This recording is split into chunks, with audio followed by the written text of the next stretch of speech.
they've done that numerous times. They will set up, most of the time you go on these sites, they will specify that you have hard toe boots, a hard hat, you have to go with a guard. You can't, in some cases, you can't take cameras. You have to be supervised the whole time that you're there. They will time you on how long you're allowed to be there. They can tell you when to leave, and they can tell you when to go there. Now, when I went up on that cemetery the last time, we drove through a road that had been constructed so that we could get up to that cemetery. Mm-hmm. And it was like driving through Afghanistan. That's the only way.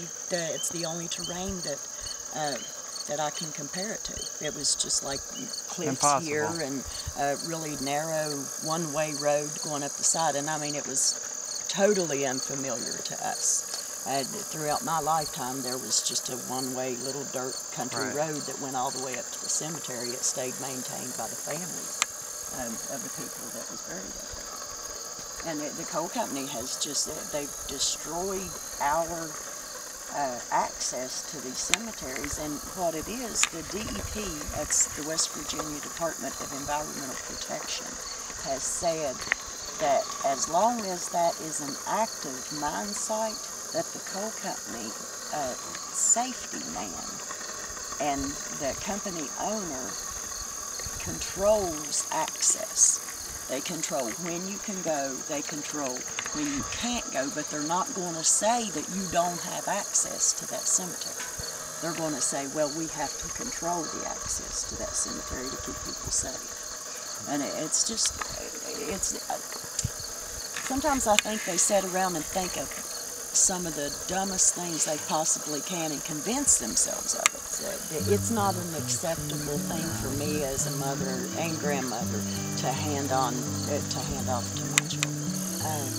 Okay, my family, for instance, we ended up here through the forced removal of the Cherokee. That's how my family initially, yes. I'm Cherokee. My family initially moved from northern Georgia during the forced removal of the Cherokee. And this place is the history. I'm a daughter of the American Revolution, for instance. I mean, the people that lay in my family cemetery fought for their rights, fought for this country throughout time. And, you know, and now we're expected to give up everything that we are just for temporary energy. I mean, I would say the coal that comes out of that mountain may bring couple of hours of